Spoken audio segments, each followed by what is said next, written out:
आज हमारे इस द पत्रकार वाले के इस पॉडकास्ट में जो मेहमान आए हैं, जिनके विचार में अगर मैं बात करूं, जिनके विचारों की अगर मैं बात करूं, तो हिंदुत्व की बात करते हैं। न केवल हिंदुत्व की, बल्कि हिंदू राष्ट्र की बात करते हैं, देश की अखंडता की बात करते हैं, लेकिन बात करते हैं सनातन की। अगर मैं बात करूं, धार्मिक और सामाजिक मुद्दों में लगातार कई सालों से सक्रिय काम करते आए हैं। ये आरएसएस के सदस्य भी रहे, विश्व हिंदू परिषद के सदस्य रहे और मौजूदा समय में सेवा भारती के भी सदस्य हैं। बताया जाता है कि इस समय बलरामपुर के जिला अध्यक्ष के रूप में ये कार्य कर रहे हैं। गौ सेवा हो या धार्मिक अतिक्रमण हो या ऐसे तमाम सामाजिक मुद्दे हो, इनकी जो राय है, इनके जो विचार है, वो बेबाकी से ये रखते हैं। इसी वजह से ये लगातार कई बार सुर्खियों में बने रहते हैं। मैं बहुत ज्यादा समय न लेते हुए अपने इस मेहमान का स्वागत करता हूं, मिस्टर रुपेश मिश्रा जी का। धन्यवाद शशांक जी। आज आप इस पॉडकास्ट में हमारे साथ आज जुड़ रहे हैं सर, कैसा लग रहा है आपको? बहुत अच्छा लग रहा है। ये जनपद बलरामपुर में अच्छी पहल है और आपका स्वागत भी करता हूं। इस पहल को आपने आगे बढ़ाया है और आपको बहुत बहुत शुभकामना करता हूं कि आपका ये पॉडकास्ट बहुत आगे तक जाए। धन्यवाद सर। ये फॉर्मल चीजें जो है, ठीक है, अच्छी बात है ये सारी चीजें, बट अगर मैं सीधे मुद्दे पे बात करता हूँ कि रुपेश मिश्रा कौन है, कहाँ से आए हैं, क्या करते हैं और आपके जीवन का उद्देश्य क्या है? देखिए, मैं यहीं से बलरामपुर नगर में ही जन्मा हूं और एक सामान्य नागरिक के तौर पर बलरामपुर में रह रहा हूं। ठीक है, मैं किसी संस्था से जरूर जुड़ा हूं, लेकिन किसी संस्था ने मुझे यहाँ नहीं भेजा, ना ही उनके कहने पर आया हूं। मैं निजी राय रखने के लिए आया हूं, किसी संस्था को रिप्रेजेंट करने के लिए बिल्कुल नहीं। मैं जो भी बातें रखूंगा वो मेरी निजी राय होगी और मेरा जीवन का लक्ष्य है जो सर्वे भवन्तु सुखिनः सर्वे सन्तु निरामया, सभी के कल्याण की कामना करते हुए अपने परिवार के संग जीना, अपने परिवार, अपने धर्म, अपने लोगों के लिए, भारतीयता के लिए काम करना। जीवन का उद्देश्य? जीवन का उद्देश्य तो बस केवल एक इतना है कि मैं जब भी इस दुनिया से जाऊं तो भारत हिंदू राष्ट्र की ओर अग्रसर हो, उसी रास्ते का मैं पथिक हूं। यह मेरा उद्देश्य है कि मेरा भारत वैभव की ओर आगे बढ़ता रहे। जी, हिंदुत्व राष्ट्र की आपने बात की। ये जो सवाल है, मेरे काफी समय बाद मैं इस चीज पे उठना और इस सवाल को आपसे करना चाह रहा था, लेकिन चूंकि आपने जिक्र किया हिंदू राष्ट्र, क्या हिंदुत्व और भारतीय संविधान ये दोनों साथ साथ चल सकते हैं या इनके बीच में कहीं ना कहीं आगे चल के टकराव है? देखिए, भारतीय संविधान बोलना ये लोगों की कहीं मजबूरी भी है, कहीं जरूरी भी है। संविधान से देश चल रहा है और देश अगर नहीं है तो संविधान नहीं। और संविधान और हिंदू राष्ट्र रहेगा तब भी कुछ नियम रहेंगे, कुछ कानून होंगे। उसी से इस समय जो देश चल रहा है वो संविधान से ही चल रहा है। हम लोग संविधान को ही मानने वाले लोग हैं। आपने आरएसएस की बात की। आरएसएस एक संगठन है, सांस्कृतिक संगठन कहलाता है, लेकिन फिर भी उसके कार्यकर्ता हर राजनीतिक बहस में क्यों दिखाई पड़ते हैं? अपने स्वयंसेवक, अपने विचारधारा के अनुकूल कई व्यक्ति अनेक अनेक पार्टियों में वो अपनी बात बेबाकी से रखते हैं। किसी को, मुझे ऐसा नहीं लगता है कि राष्ट्रीय स्वयंसेवक संघ कभी किसी को मना करता है। वो व्यक्ति निर्माण का कार्य कर रहा है। 100 वर्ष पूरे कर चुका है। संकुचित मानसिकता नहीं है, बृहत मानसिकता है। लोग जुड़ते जा रहे हैं, स्वयंसेवक हैं सभी लोग।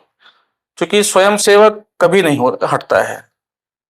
दायित्व तो ऊपर नीचे होते रहते हैं, परिवर्तन होता रहता है।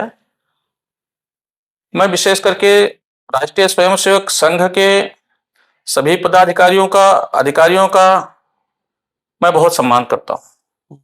जी। आरएसएस अपना शताब्दी वर्ष मनाया है इस वर्ष। जी। आरएसएस जब अपने शताब्दी वर्ष को मना रहा है, यानी कि 100 साल पूरा कर चुका, जी। लेकिन कहीं ना कहीं आपको ऐसा नहीं लगता है आज भी आरएसएस अपने विचारों को जनमानस तक नहीं पहुंचा पाया जिस तरह से उसको पहुंचाना चाहिए था? ये मुझे जानकारी अभी आपसे मिली है, जरूर अपने लोगों तक ये बात पहुंचाऊंगा कि शायद कुछ कमी लोगों को लग रही है। शशांक जी, मुझे नहीं लग रहा था, लेकिन अगर लग रहा है तो ठीक है, उस पर विचार लोग करेंगे। बहुत विद्वान लोग हैं, समाज के प्रति, देश के प्रति सब लोग लगे हुए हैं सेवा में, ऐसा कुछ नहीं है। आपको पूछना काउंटर में यह चाहिए था कि किस विचारों को आरएसएस नहीं पहुंचा पाया। मैं फिर से दोबारा से क्लियर करता हूं अपने सवालों को कि आरएसएस के ऊपर जो आरोप लगते हैं, जो द्वंद्व की स्थिति रहती है कि आरएसएस है क्या।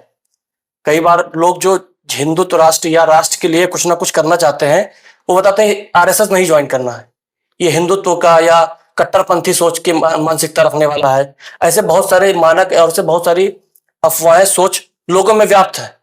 तो क्या जो आरएसएस अपनी सोच है वो कहीं ना कहीं नहीं पहुंचा पाया, इसलिए दिमाग में कहीं ना कहीं दुविधा है लोगों की कि आरएसएस क्या है?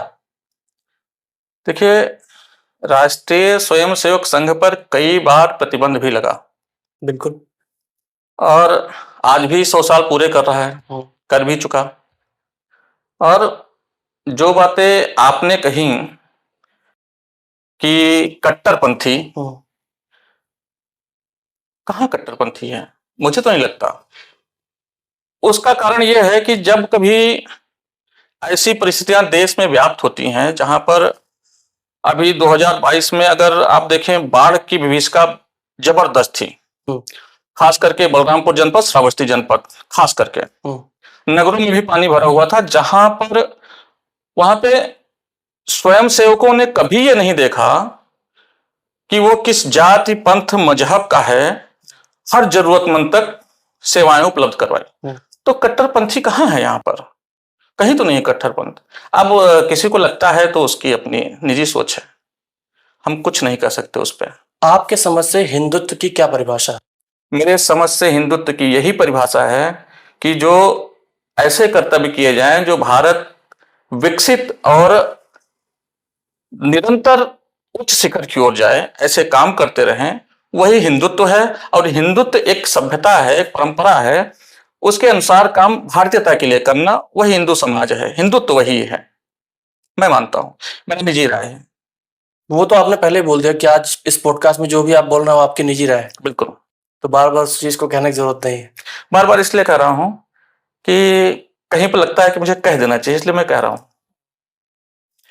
आज आपको नहीं लगता है कि आज आपके देश में हिंदू डरा हुआ है या उसको डराया जा रहा है? हिंदू कहां डरा हुआ है? हिंदू खतरे में हो जाता है। कहां खतरे में?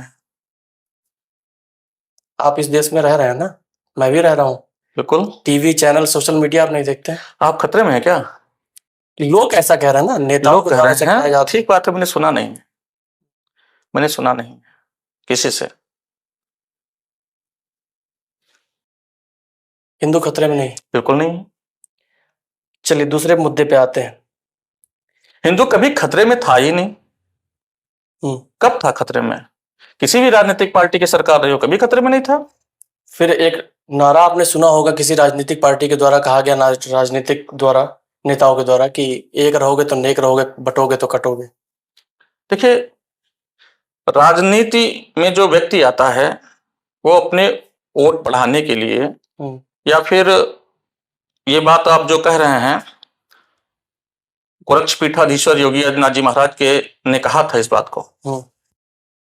उनका कहना था कि जो जातीय संघर्ष है उसका विराम होना चाहिए, कहीं ना कहीं संगठित रहना चाहिए सभी को। संगठित ऐसा नहीं कि संगठित किसी के वार के लिए रहना चाहिए, संगठित इसलिए रहना चाहिए कि अगर मेरे ऊपर कोई आक्रमण होते हैं, कोई गलत हरकत होती है, तो हम लोग उसको डिफेंड करने के संगठित रूप से सामने, इसका योजना। किस तरीके का आक्रमण? आक्रमण था कि या भीतरी, जैसे बाह्य आक्रमण हो, विदेश के जिसे हो, या फिर अपने ही मुल्क में हो। कुछ पत्थरबाज भी है ना यहाँ पे अपने देश में, तो पत्थरबाजों से बचने के लिए जिहादी मानसिकता से बचने के लिए थोड़ा सा संगठित तो रहना पड़ेगा ना। संविधान सेकुलर कहता है कि मैं सेकुलर हूं, ये देश सेकुलर है, तो क्या हिंदुत्व उसी संविधान के भीतर रहकर संभव हो सकता है? देखिए, संविधान में सेकुलर शब्द जिस दिन जोड़ा गया था उस समय आपातकाल चल रहा था, और सेकुलर अगर देश है, संविधान है, तो यहाँ का नागरिक भी सेकुलर है, इसको हम नहीं काट सकते। और हम लोग सेकुलर हैं, ऐसा नहीं है। अगर हमारा संविधान सेकुलर है तो हम लोग भी सेकुलर हैं, लेकिन अपने धर्म की जहां बात आती है वहां बेबाकी से खड़े होते हैं, स्टैंड करते हैं। ऐसा थोड़ी है कि छुप के भाग जाते हैं कहीं, बिल्कुल लड़ते हैं। कभी हार का सामना करना पड़ता है, कभी जीत का, तो हार जीत से कोई भय नहीं। अगर मैं अपने देश में अल्पसंख्यकों की बात करूं, अल्पसंख्यकों में कहीं ना कहीं डर की भावना है। अल्पसंख्यक की परिभाषा क्या है मान्यवर? क्या ये डर वास्तविक है या सिर्फ फैला है? अल्पसंख्यक की परिभाषा क्या है? एक निश्चित भूभाग समुदाय पे, एक निश्चित भूभाग पर जो भी जाति, जो भी धर्म, जो भी समुदाय कम संख्या में, उनको अल्पसंख्यक कहा जा रहा है। अल्पसंख्यक जब कहा गया था उस समय आबादी लगभग 8% 9% की थी। आज जो आबादी है वो 18% से प्लस है, तो अल्पसंख्यक की परिभाषा ही मेरे समझ में नहीं आ रहा है जी। अब कौन है अल्पसंख्यक, आपको समझ में नहीं आ रहा है? अल्पसंख्यक इस समय जैन हैं, बौद्ध हैं और ईसाई भी हैं इस समय। मुस्लिम को आप अल्पसंख्यक नहीं मानेंगे? मैं निजी तौर पे नहीं मानता हूं।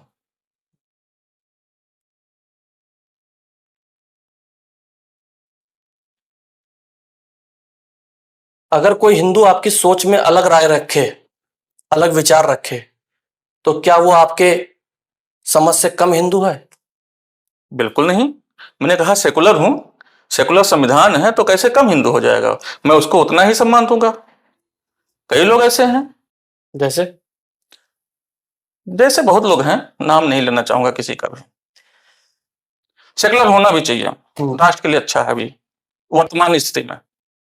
तो हिंदू राष्ट्र फिर कहां से आ जाता है? दोनों एक साथ कैसे चल पाएंगी? परिकल्पना करना, मैंने कहा आगे, मैंने त्वरित नहीं कहा, मैंने कहा आगे उस पथिक हैं हम, उस वैभव, परम वैभव तक ले जाने के लिए राष्ट्र को हमने ये कहा है कि हम पथिक हैं अभी उसके, हमने कहा नहीं।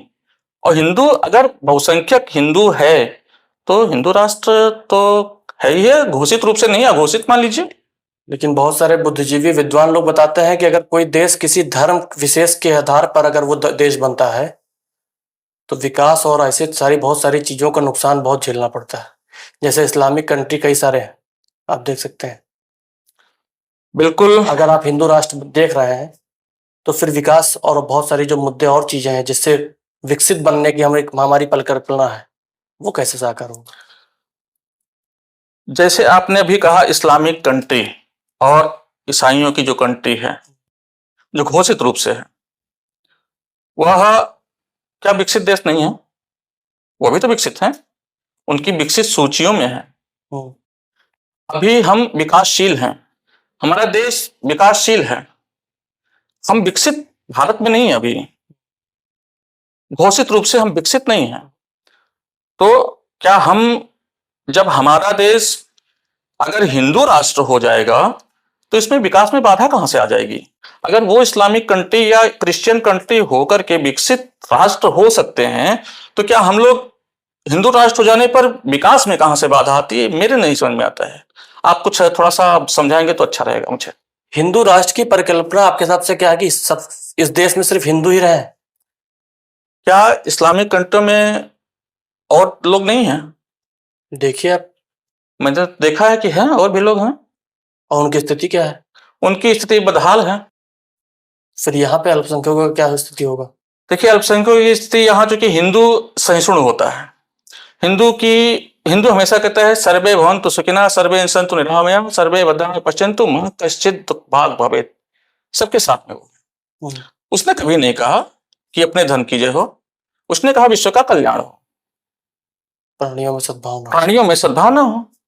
जब भी हम लोग बैठते हैं तो संकुचित मानसिकता में नहीं अपनी बात, लेकिन एक विशेष धर्म समुदाय की मैं बात करूं तो कहीं ना कहीं तो ये मानसिकता रहती है, और उस चीज को देश, अभी हाल ही फिलहाल की घटना की अगर मैं बात करूं, आप बात करना चाहें तो दिल्ली में हुआ, उत्तम नगर जैसा एक क्षेत्र है, वहां पे होली के दिन इतनी बड़ी घटना घट गई। एक पानी का गुब्बारा पड़ने से एक व्यक्ति की मौत कर दी जाती है। शशांक जी, आप बार बार विशेष धर्म का प्रयोग विशेष कर लगा रहे हैं शब्द। ये विशेष क्यों लगा रहे हैं आप? वो विशेष कौन से लोग हैं? मैं आपसे जानना चाहूंगा कि वो विशेष क्यों हैं? हम लोग अवशेष हैं क्या? हम लोग भी तो विशेष हैं। हम लोग विशेष नहीं है क्या, आपको लगता है? बिल्कुल। तो वो विशेष समुदाय बार बार जिक्र करना मुझे नहीं अच्छा लगता है। सब मोहम्मद का दर्जा दीजिए। हम्म। मैंने तो कहा अगर आगे भी सब लोग समान ही रहेंगे। जो उपद्रवी हैं उनको कानून अपने तरीके से सजा दे रहा है।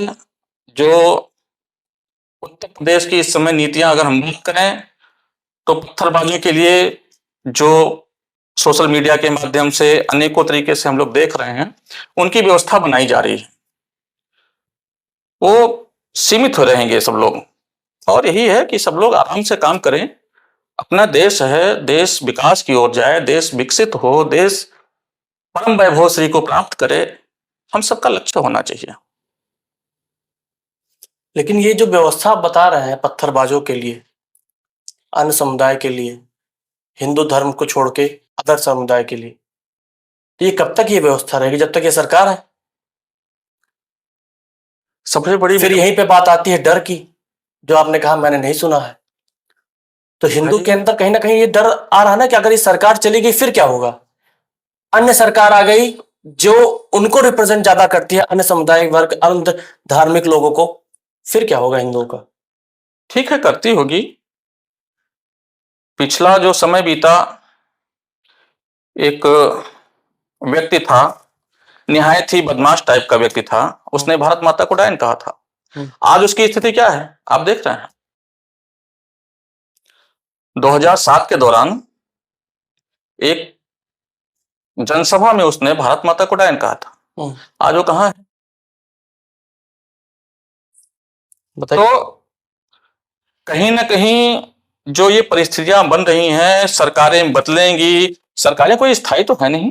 बिल्कुल। सरकारें आएंगी जाएंगी, नई पार्टियां बनेंगी बिगड़ेंगी, ये सब होता रहेगा। लेकिन हिंदू संगठित की बात आपने की अभी, की संगठित कोई नारा लगा, कटोगे तो बटोगे, जो भी कहा आपने, तो वो जो है इसीलिए कहा जा रहा है कि आप आत्मनिर्भर हो जाओ, आप संगठित रहो, जातियों में मत बटो, आप एक रहो। यही बात की जा रही है। इसी से हम लोगों की सुरक्षा भी है। सुरक्षा अर्थात कि अगर कोई बाह्य आक्रमण या अंदरूनी आक्रमण मानव निर्मित हो या प्राकृतिक आपदा हो, हमको संगठित रहना चाहिए। हम लोग की यही विचारधारा है, कल्पना भी यही है। आगे क्या होता है देखते हैं। कुछ आलोचक कहते हैं कि हिंदुत्व राजनीतिक हथियार बन गया है, आप इसे कैसे देखते हैं?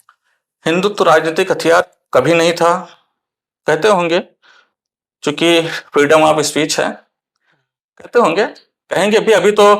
अभी जनपद बलरामपुर की अगर हम बात करें तो जनपद बलरामपुर में विकास खंड में एक कोई व्यक्ति था जिसने सामूहिक रूप से हिंदुओं को गाली दिया। बिल्कुल दिया, वीडियो बहुत वायरल, जबरदस्त गाली दिया। उसमें यादव शब्द का भी आया था, यादव जाति को भी उसने गाली दिया। महतो किसको कहते हैं मुझे नहीं पता, लेकिन कुछ लोग कहते हैं कि वर्मा जी लोगों को कहते हैं महतो, कुछ लोग कहते हैं, मैं नहीं जानता हूं कि कहते हैं। तो कहा, लेकिन उसका क्या हुआ फिर? वो भी तो संविधान के दायरे में रहते हुए पुलिस ने कार्यवाही की, एफआईआर करता मैं ही रहा,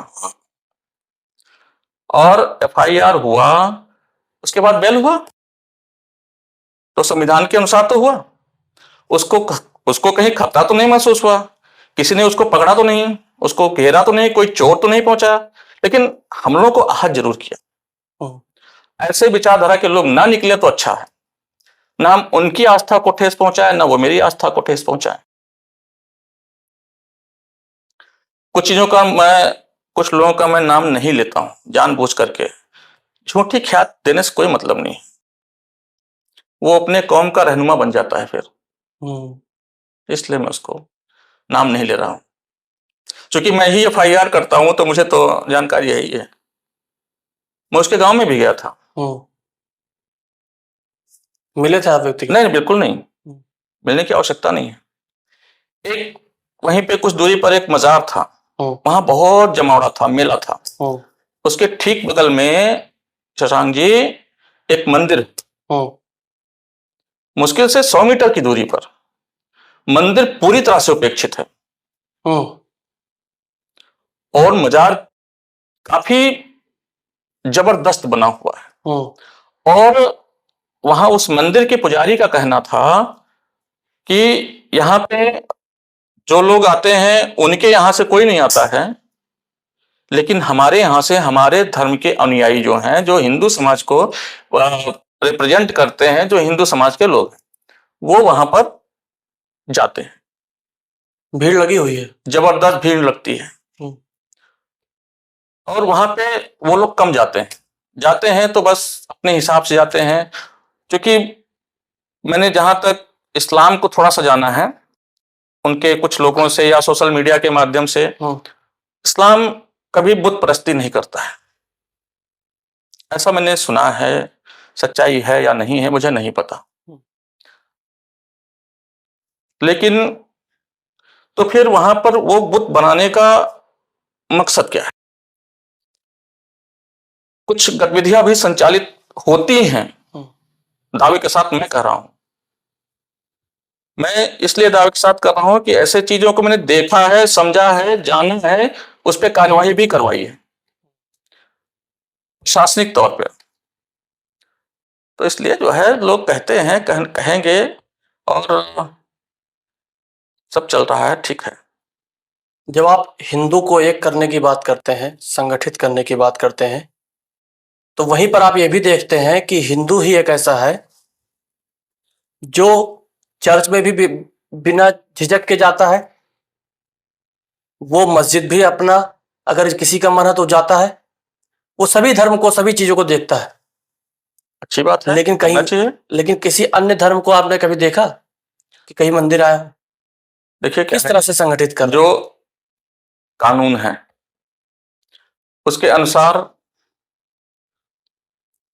मंदिर में तो वो आ सकते हैं, लेकिन मंदिर में अगर वो नहीं चाहे, अगर मस्जिद में, या फिर मस्जिद की बात कर रहा हूं, अभी मजार की नहीं कर रहा हूं, मस्जिद की अब मैं बात कर रहा हूं। मस्जिद में हिंदू समाज बिना उनकी अनुमति के नहीं जा सकता,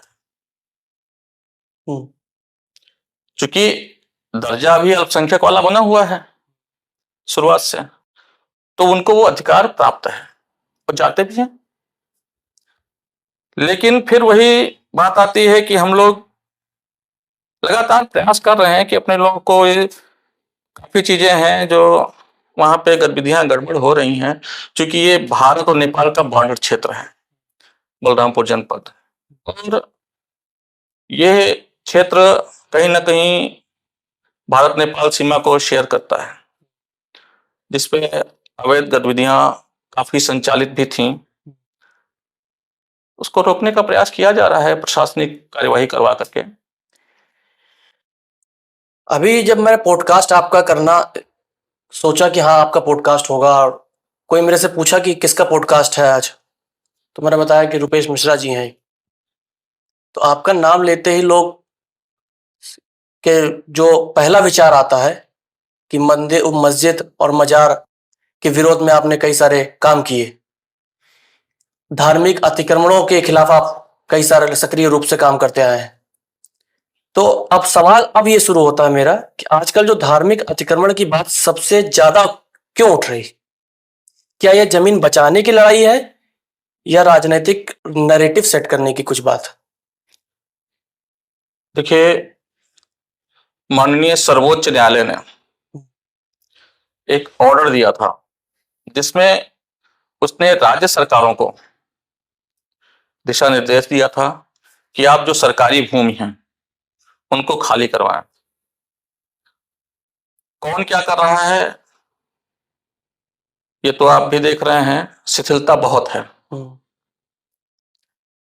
जो है स्वतः संज्ञान अधिकारी नहीं लेना चाहते, कहीं ना कहीं वादी बनना पड़ता है, प्रार्थना पत्र देना पड़ता है। जो आपने कहा धार्मिक मस्जिदों और मजारों को मेरे से कनेक्शन जोड़ा उसका आपने, उसमें आपने अवैध नहीं जोड़ा। मैंने अवैध जो मजार थे पहले उनका मैंने स्थलीय निरीक्षण करवाया।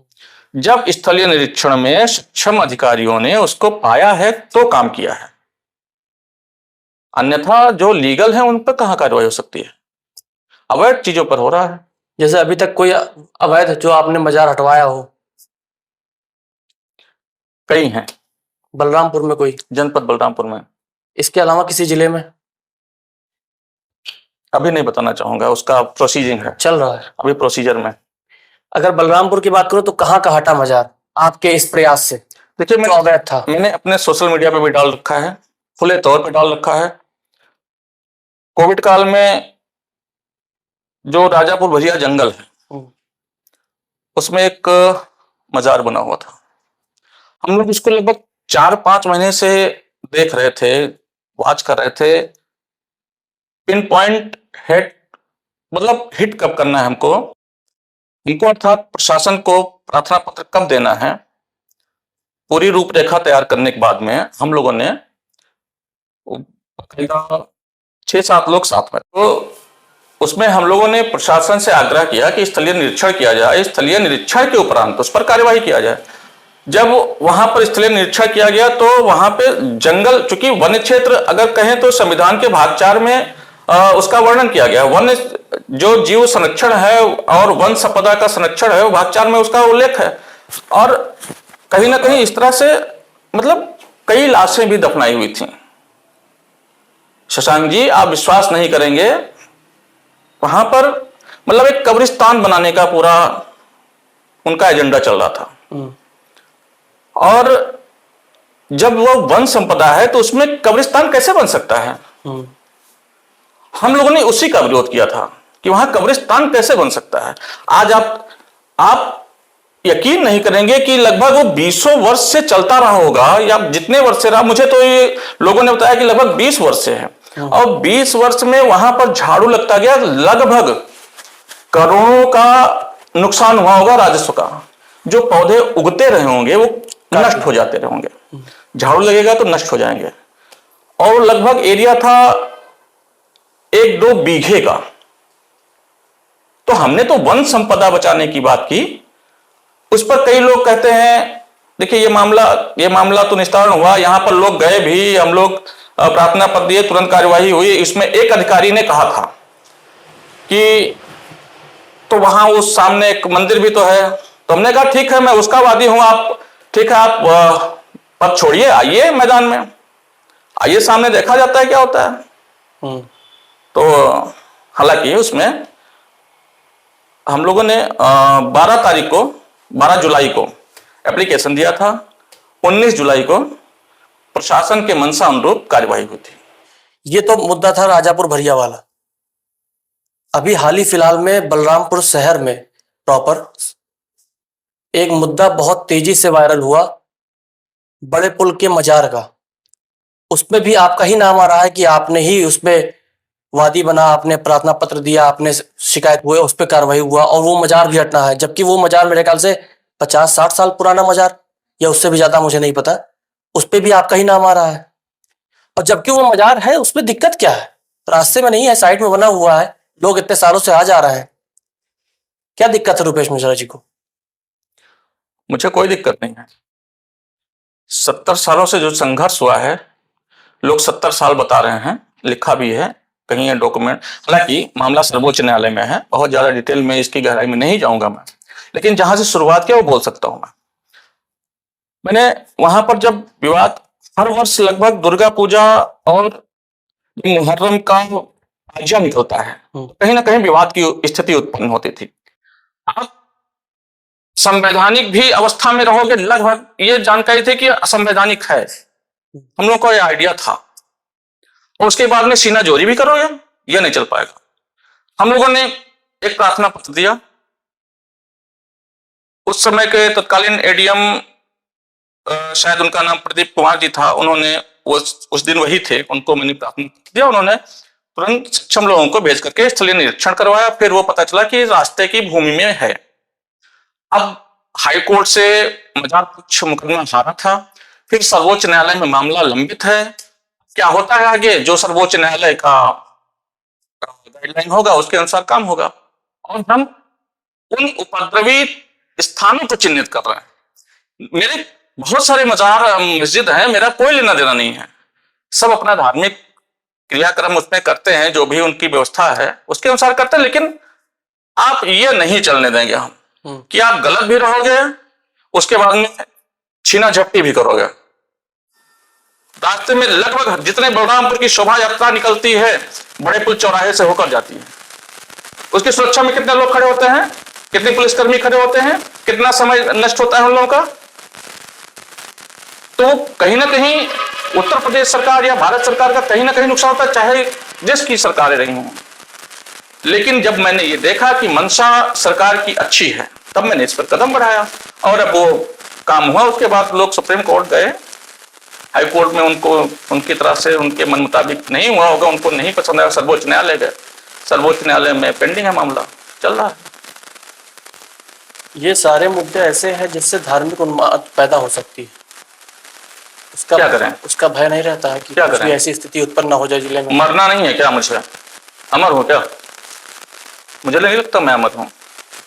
अब यहां से निकलूं, एक्सीडेंट हो जाए, खत्म हो जाऊं, फिर क्या? मरने से कोई भय नहीं।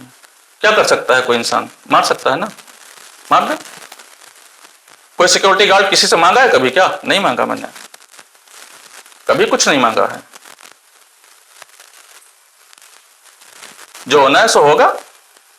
वही है वही जो रामदा चिराग था, को करी तरक बढ़ा वही शाखा। हम तो हंसते हुए मुस्कुराते हुए सब काम कर रहे हैं अच्छे से। भय नहीं है आपको? कोई भय नहीं है, कोई भय नहीं, किंचित मात्र भय नहीं है, इतना भी नहीं है, वो आवश्यकता भी नहीं, हम करेंगे भी आगे। लोगों ने काफी कमेंट्स मैंने पढ़े तो उसमें काफी 2-3 मंदिर जो कि उनके अनुसार वो कर रहे हैं गलत है, लेकिन क्या वो इस प्रश्न का जवाब देंगे जो लोग ऐसा बोल रहे हैं कि वो मंदिर भी हटा जाने चाहिए? उस मंदिर से कभी भी कोई दंगा हुआ हो, कोई फसाद हुआ हो, कोई दंगे की जड़ रही हो तो आज तक मुझे बताया जाए। मैं इस हनुमानगढ़ी प्रताप मैरिज हॉल के पास कोई दंगा हुआ? हनुमानगढ़ी मंदिर बना हुआ है, बिल्कुल रास्ते में बिल्कुल है। उस रास्ते पे भी सारे धार्मिक अनुष्ठान का आवागमन चलता है। बिल्कुल। कोई दंगा हुआ क्या वहां पर? कोई दंगा हुआ क्या? वो तो आपके संज्ञान में होता, आप बता सकते हैं। बड़े पुल का कोई दंगा आपको याद है जहां पे हुआ? बिल्कुल 90 में हुआ, सरेआम हुआ, दुकानें जलाई गई, नहीं जलाई गई? आपको लगता है कि उस समय ज्ञात होगा? जबरदस्त दंगा हुआ था, 90-92 का दशक था वो, बड़े पुल चौराहे पे। बड़े पुल चौराहे पर। तो उस मजार के वजह से हुआ था? हाँ, मजार ही केंद्र बिंदु था, मजार ही केंद्र।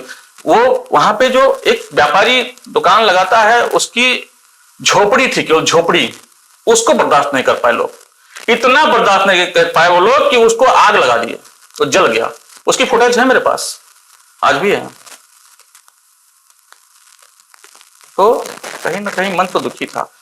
कभी जब हम लोग 2006-07 के आसपास की बात है, मैं देवी पाटन हॉस्पिटल में श्री मां पाटेश्वरी सेवाश्रम चिकित्सालय में लैब टेक्नीशियन के पद पर पोस्ट था। 2004 में मैं वहां पर पोस्ट हुआ था। उस समय बहुत ज्यादा जानकारी नहीं थी। 2003 में मैंने चूंकि लैब टेक्नीशियन का डिप्लोमा भी किया था, वहां पर मेरा 22 लोगों में मेरा सिलेक्शन हो गया था। भगवान जाने क्या कराना था, मुझे नहीं पता। मैं वहां सेलेक्ट हुआ। उसके बाद में मुझे ये लगा कि कुछ करना चाहिए। फिर लोगों के संगत में आया, लोगों की जानकारी अच्छी, तो फिर करना ये मन में आने लगा कि यार ऐसा हो क्यों रहा है। हम लोग तो सौहार्दपूर्ण त्योहारों को मनाना चाहते हैं और आप बाधक बन। आप दिल्ली का भी उदाहरण दे रहे थे। एक छोटी सी बच्ची, दुधमुही बच्ची, अगर उससे गलती हो, मान लीजिए गलती हो गई, तो क्या इतना बड़ा सजा? कानून को हाथ में लो क्या? तो ये पत्थरबाज नहीं था तो क्या था? वो जिहादी नहीं था? चल रहे हैं ऐसे। तो आपको जिसने भी ये पूरा कांड किया, 20-25 लोग गए, मुस्लिम समुदाय के ही लोग थे, विशेष नहीं बोलूंगा आपको, उनको आप भारत के नागरिक के तौर पर देखते हैं? नागरिक तो है ही है, नागरिक क्यों नहीं है? मैं नागरिक कहां मानने से इनकार कर किस रहा हूं? तरह के नागरिक? भाई उत्पाती नागरिक हैं, जाहिल नागरिक हैं, इससे ज्यादा मैं उनको क्या बोलूं? धार्मिक सहिष्णुता और धार्मिक भाईचारा की बात क्यों की जाती है फिर? भाई एक पक्ष से ही धार्मिक भाईचारा की बात होगी? भाई होने के लिए एक माई की जरूरत होती है। अगर हम भाई हैं तो मेरी माई भी होगी।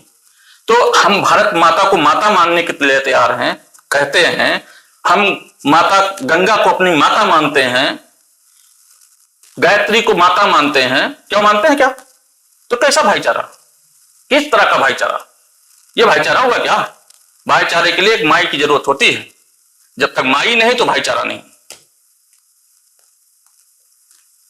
द्वंद्व ही खत्म कर दिया आपने भाईचारा का। क्यों? भाई को चारा बनाओ, उनका केवल एजेंडा यही है, बाकी भाईचारा कुछ नहीं है। भाईचारा क्या होता है? मैं नहीं मानता, ना ही मैं उनको भाई मानता हूं। क्यों मानू भाई? पहले वो गंगा को मां मानना शुरू करें, भारत माता की जय लगा बोलना शुरू करें, वो गायत्री को माता मानना शुरू करें, हम उनको भाई मानना शुरू कर देंगे। इस पर उनके तरफ से ये बयान आता है कि आपके कहने पे मैं ये काम क्यों करूं? आप बोले कि भारत माता की जय मैं बोलूं, तो मैं भाईचारा क्यों बनाऊं? बोलूंगा तो मैं भाईचारा क्यों बनाऊं? भाई कैसे कह दूं? ये आत्मा गवारा करता है क्या? माई नहीं मानने तैयार हो, भाई बनने तैयार हो, कैसे हो पाएगा? हम नहीं मानते। तो गंगा जमुना की तहजीब जो लोग सालों से देते आ रहे ये है क्या चीज गंगा जमुनी तहजीब? मुझे नहीं समझ में। सुनता आया हूं लेकिन मैं हमेशा इसके विरोध में रहा हूं। होली के 2 दिन पहले की घटना की मैं बात बताता हूं, शायद आपको ध्यान है। आपके मौजूदा नगर पालिका के चेयरमैन धीरू सिंह, अक्सर मेरा पॉडकास्ट उनके बिना होता ही नहीं है, उनका नाम जरूर उस पॉडकास्ट में आ ही जाता है। तो वो एक मीटिंग बुलाए थे कि होली का जो त्योहार है वो सही से हो, तो सारे सभासदों को उन्होंने बुलाया था। उसमें से जो मुस्लिम सभासद थे 11, उन्होंने बहिष्कार किया, नहीं गए। इस पर वो बहुत ही आक्रोशित हुए, बहुत क्रोधित हुए और मीडिया के सामने उन्होंने बयान दिया कि जो लोग इतने सालों से गंगा जमुनी तहजीब की बात करते हैं उसको लेकर चल रहा है, कहाँ है गंगा और जमुनी की तहजीब? जब मैं आज बुला रहा हूं आज कोई नहीं आया। इस बिंदु पर मैं सिर्फ इतना कह के टाल देना चाहता हूं कि इस पर मैंने उनको बहुत बहुत हार्दिक शुभकामना कहा था मिल करके कि ऐसे ही चलते रहिए आप। मैं उनके साथ कंधे से कंधा मिलाकर चलने वाला है। जो इस तरह की बातें करते हैं उनके साथ तन मन धन संपूर्ण समर्पित। मतलब जो हिंदू की बात करे, जो नहीं उसके लिए हिंदू की बात नहीं, हिंदू की बात नहीं। मैंने कहा वो लोग नहीं आए तो क्या होली नहीं हुआ? होली नहीं हुआ। बेबाकी से अपनी बात कहे, डॉक्टर धीरेन्द्र प्रताप सिंह धीरू जी ने अपनी बात कही तो क्या बुरा किया? अच्छी बात कही उन्होंने, स्वागत योग्य था। मैं तो स्वागत करता हूं उनका, हर पटल पर करता हूं। ऐसे लोगों की जरूरत है, ना कि बलरामपुर को बल्कि इस देश को मौजूदा समय में। लेकिन जब मैं बात करता हूं अपने पॉडकास्ट में कि क्या धीरू सिंह का जो इस समय कार्यविधि है, कार्य के शैली है, वो कहीं ना कहीं योगी आदित्यनाथ से नहीं मिल खाती है कि विकास के लिए बात विकास की करते हैं और उस विकास के आड़ में जो भी आता है उसको साफ करने के लिए तुरंत कार्रवाई कर देते हैं। देखिए डॉक्टर धीरेन्द्र प्रताप सिंह धीरू जी बिल्कुल कोशिश कर रहे हैं और योगी बनना चाह रहा है। योगी, देखिए योगी शब्द तो नहीं कहूंगा लेकिन कर्म योगी जरूर है। वो योगी जी के बहुत खास भी हैं। हाँ खास तो है वो। तो उनके कार्यशैली उनके लिए कोई खास नहीं हो सकता, योगी जी के लिए कोई खास नहीं हो सकता। कारण क्या है?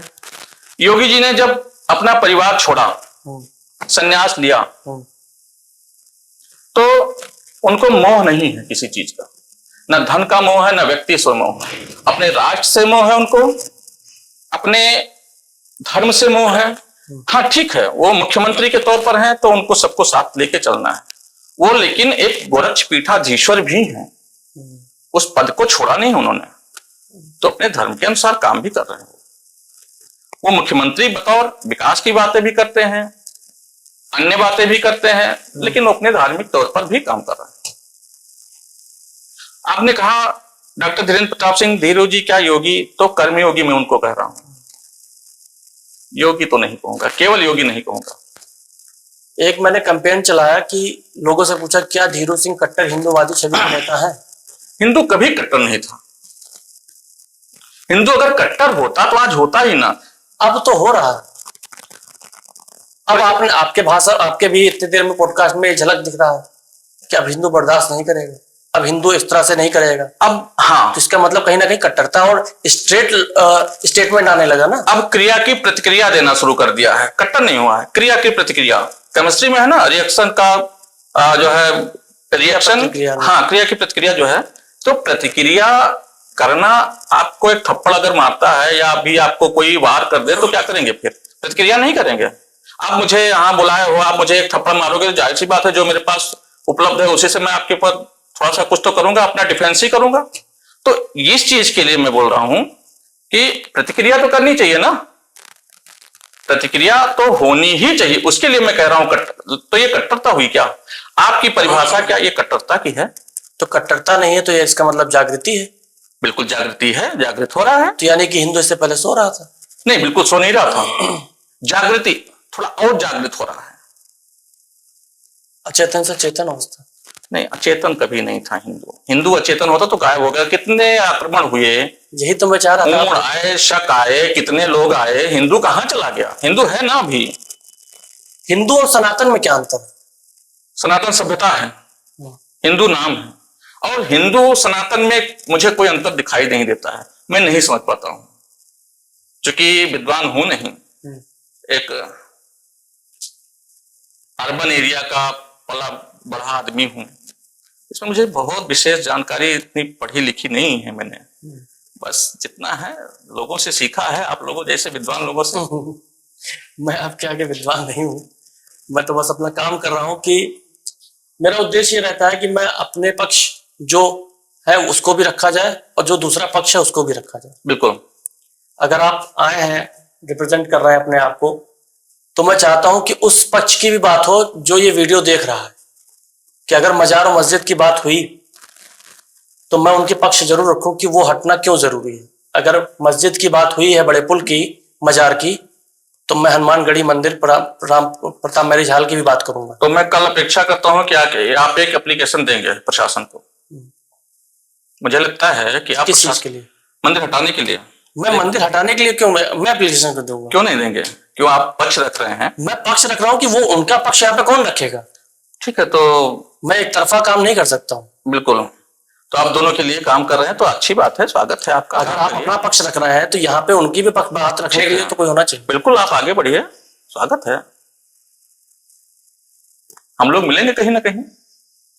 मिल ही रहे हैं, आज पॉडकास्ट में तो मिल रहे हैं। पॉडकास्ट में मिल रहे हैं, लेकिन जब आप उनकी पक्ष रख रहे हैं तो कहीं ना कहीं भाई वो कार्यवाही तो करनी पड़ेगी ना। बिना कार्यवाही के थोड़ी काम कोई होगा, संविधान के अनुसार होगा ना, तो वहां पे मिलेगी कहीं। नहीं, मैं कोर्ट एप्लीकेशन देने नहीं जा रहा हूं। अब मैं बात करूंगा गौ सेवा की। भारत में सबसे ज्यादा आवारा जो गाय इस समय रोड पे दिखाई दे रही हैं, छुट्टा जानवर जो है, क्या ये गौ सेवा सिर्फ भावनात्मक मुद्दा बनकर रह गया है? देखिए शशांक जी, आप एक जानकार आदमी हो करके जिस गाय को हम लोग माता कहते हैं, आप आवारा शब्द लगा रहे हैं उसके लिए, क्या उचित है? वो निराश्रित गौवंश हैं, उनका सहारा नहीं है कोई, आवारा नहीं है वो। छुट्टा जानवर की श्रेणी में नहीं आएंगी? मैंने छुट्टा और आवारा में कितना अंतर है आप बताइए? आवारा शब्द क्या उचित है? आवारा बताइए, हम अपनी माता को ऐसा कह सकते हैं क्या? फिर आपके शब्द सही थे क्या? मैं शब्द अपने वापस ले रहा हूं, आवारा शब्द गलत है। मैं छुट्टा जानवर, निराश्रित गौवंश का संरक्षण संवर्धन ठीक तरीके से होना चाहिए, और हम लोग करते भी रहे हैं। कहीं ना कहीं अगर समय मिला है तो किया है। लेकिन हम इस तरह से जिन शब्दों का प्रयोग होता है उनको कभी बर्दाश्त नहीं करते हैं। तो आपके पॉडकास्ट में बैठे हैं, आपके घर में बैठे हैं तो बर्दाश्त भी कर रहे हैं, अन्यथा हम बर्दाश्त नहीं करते। हम ऐसे लोगों से दूर रहते हैं। ठीक भैया, आपका रास्ता अलग है, मेरा रास्ता अलग है, ये मैं विश्वास रखने वाला व्यक्ति हूँ। और रही बात गौ सेवा की, सिर्फ भावनात्मक मुद्दा बनकर रह गया है मेरे लिए भावनात्मक नहीं है, या उस पर कुछ काम भी हो रहा है? उस पर काम हो रहा है। जो सरकारी गौशाले हैं वहां पर तो मैं दुर्दशा देख रहा हूं। जो निजी गौशाले हैं वो भी केवल अगर बछड़ा हुआ तो उसको छोड़ दिया जा रहा है। और वो गौवंश फिर किसी ने, वो कोई पूज्य महंत योगी आदित्यनाथ जी ने तो छोड़ा नहीं है, केंद्र की सरकार ने तो छोड़ा नहीं है, नहीं, हम लोगों ने छोड़ा है, नागरिकों ने छोड़ा है। किसान उसी से परेशान हो रहा है। किसान भी तो पालता है, ऐसा तो है नहीं किसान नहीं पालता है। तो वो क्या उनको रख रहा है? और वो भावनात्मक मुद्दा नहीं है, मेरी आस्था का विषय है। मैं अपनी आस्था मानता हूं।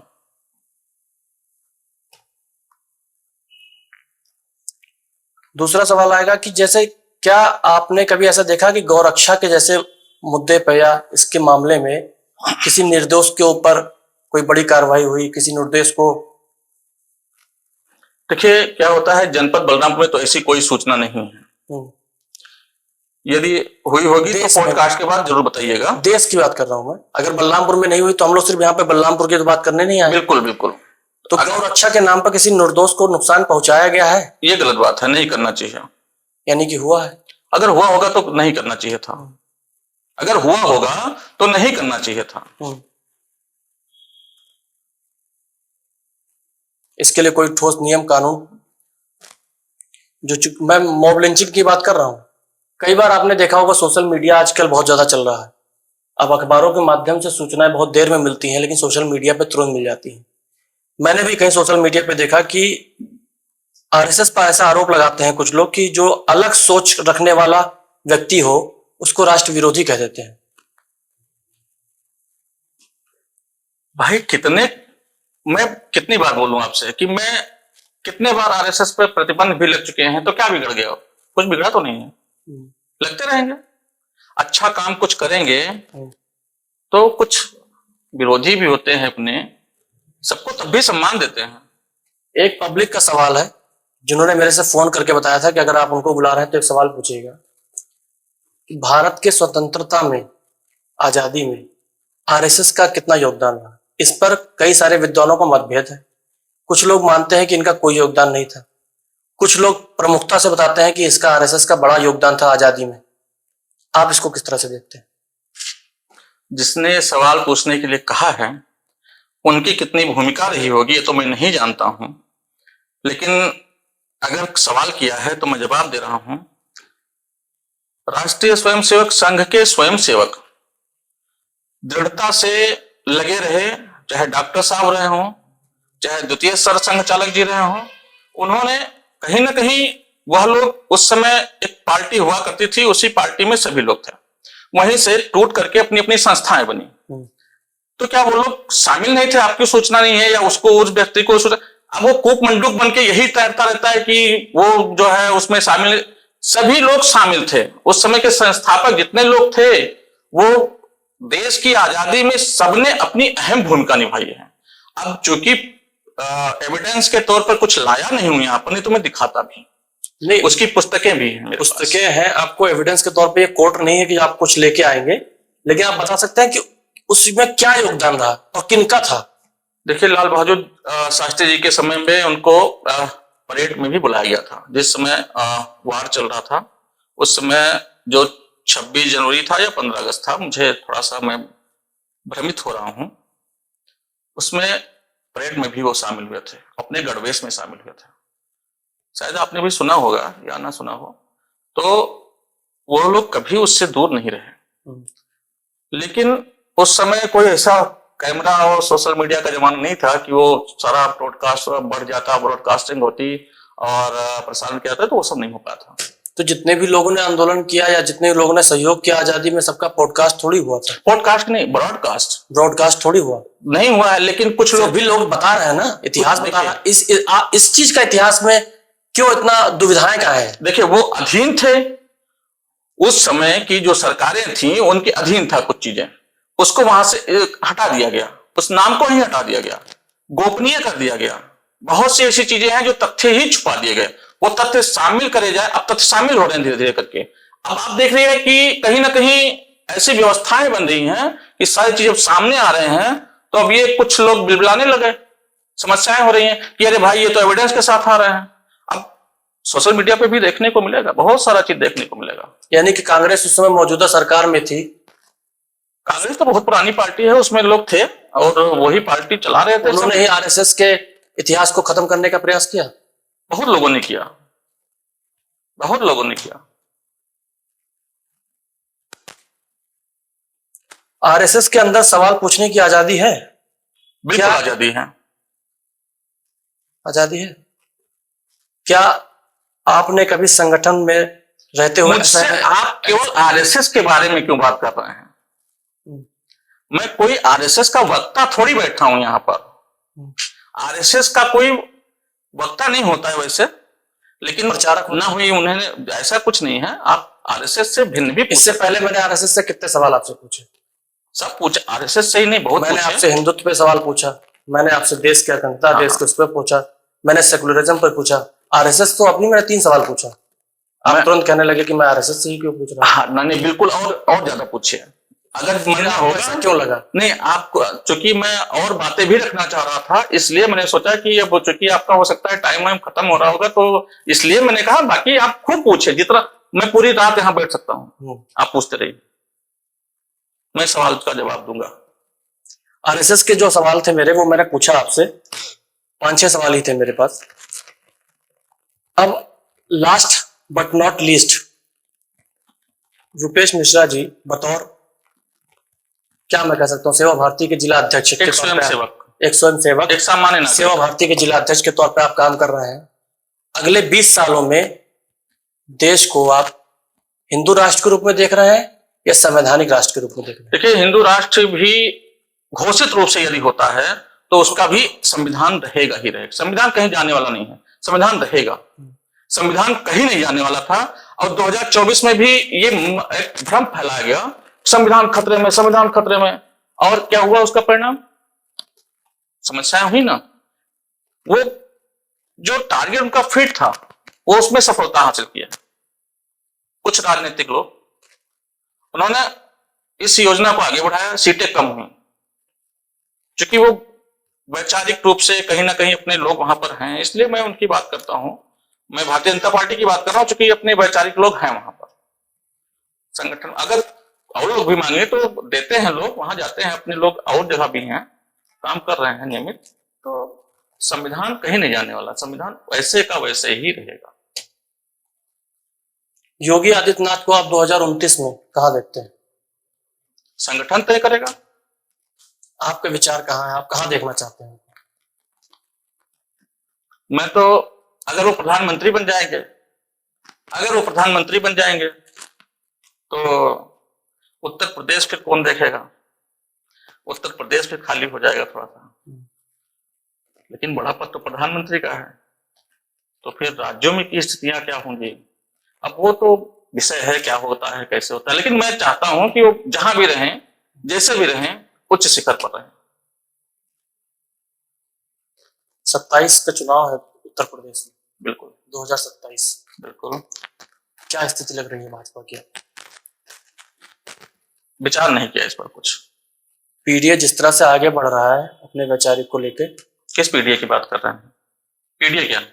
पीडीए अखिलेश यादव, एक पीडीए का फुल फॉर्म कुछ हमको थोड़ा सा बता दें। पीड़ित दलित अति पिछड़ा। अच्छा, पीड़ित दलित और अति पिछड़ा। अति पिछड़ा आप किसको मानते हैं? अति पिछड़ा जो वही अल्पसंख्यक लोग आ जाते हैं, फिर उसमें भी वो अति पिछड़े हैं, जिनका विकास नहीं हो पाया शैक्षिक तौर पर, सामाजिक तौर पर। चार मीनारे बनाएंगे, उसके बाद अति पिछड़े हैं। कौन 4 मीनार बना रहा है?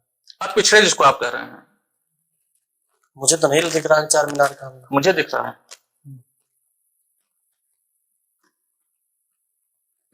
एक चीज मैं शेयर करना चाहता हूं आपसे। अभी गैसरी में एक धर्मांतरण हुआ था, उस धर्मांतरण के दौरान कुवैत की संस्था ने फंडिंग किया था। अब नल लगाने के नाम पर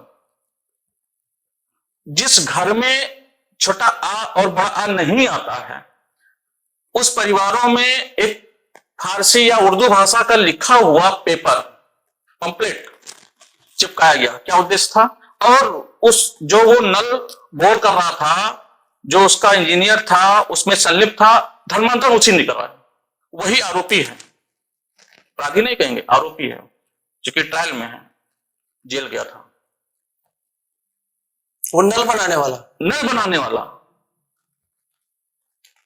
उसने धर्मांतरण किया, और यहां तक कि नहीं, इतने छोटे बच्चे का भी किया।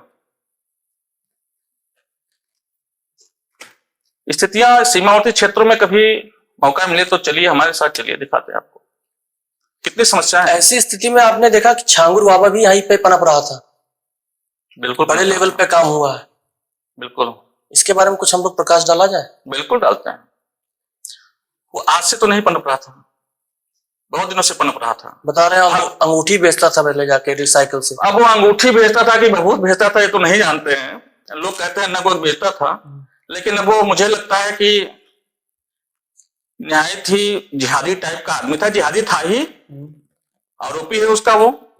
अब वो उसमें इस तरह से जो बना हुआ है, वो जिस तरह से शामिल था, वो डोर टू डोर पहले गया है, उसके बाद में उसने रैकी की है, और एक बहुत दिनों से फल फूल रहा था।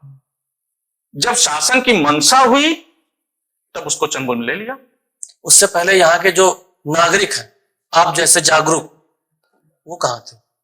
पता ही नहीं चल रहा था कितने सालों से ये काम हो रहा है। हम लोग भी कंप्लेंट कर रहे थे, क्योंकि आप जानते हैं इस बात को, हम भी जानते हैं इस बात को कि सिस्टम गड़बड़ था, पहले समय से भी और बीच के दौरान में भी। 17 के और अभी जब कार्य उसका जो क्या नाम, उसको जो पकड़ा गया है, उस तक भी कहीं ना कहीं सिस्टम में लूप होल था। कई ऐसे नाम भी आए हैं जो आप जानते भी हैं, वो नाम स्पष्ट रूप से वो आरोपी हैं। तो लेकिन कम से कम मंशा तो हुई कि पकड़ा तो गया। सरकार अच्छी मानसिकता की थी इसलिए पकड़ा गया, नहीं थोड़ी पकड़ा जाता। प्रशासन की तो मिली भगत आपको दिखाई पड़ रही है। कुछ लोग जरूर होते हैं, हर जगह पे कुछ लोग होते हैं जो गड़बड़ करते हैं, उनको चिन्हित भी सरकारें करती हैं, उनको साइड अप भी करती हैं। अभी क्या चल रहा है, कुछ आपको अपडेट है इसके मामले में? हर जगह पे लैंड जिहाद की स्थितियां जब बनती हैं तो हम लोग कहीं ना कहीं गोपनीय रूप से काम भी करते हैं, सेवा भाव से अपने लग करके अपने पैसे लगाते हैं, अपने जो पॉकेट मनी है उसी से ही काम चलाते हैं, और प्रशासन को भी अवगत कराने का काम करते हैं। वो जो सही बातें वो काम करते हैं, इसमें बाकी कुछ नहीं है। तो अब पॉडकास्ट हम लोग यहीं पे समाप्त करते हैं। लास्ट सवाल से, एक लास्ट मेरे मन में सवाल आ गया, फिर आरएसएस का। आप बुरा ना मानिएगा कि आरएसएस का ही सवाल मैं क्यों पूछ रहा हूँ। अगर कोई व्यक्ति आरएसएस ज्वाइन करना चाहे, क्या तरीका है? जो आप काम कर रहे हैं ना, ईमानदारी से करते रहिए, ठीक है, और भारत को उच्च शिखर ले जाने की अपनी आत्मा में बल रखिए। आप आत्मा से लगे रहिए, आप स्वयं सेवक हैं। उसके कोई सर्टिफिकेट की आवश्यकता नहीं होती कि सर्टिफिकेट रहे तभी होता है। हम लोग हमेशा घोषित रूप से रहे हैं, कोई लिखित प्रमाण पत्र कभी नहीं मिलता है किसी चीज में, उस व्यवस्था में नहीं है, ना आनुषंगिक संगठनों में है, ना ही उसमें है। बहुत बहुत धन्यवाद सर आपका, आपने हमको समय दिया। आपका भी बहुत बहुत आभार।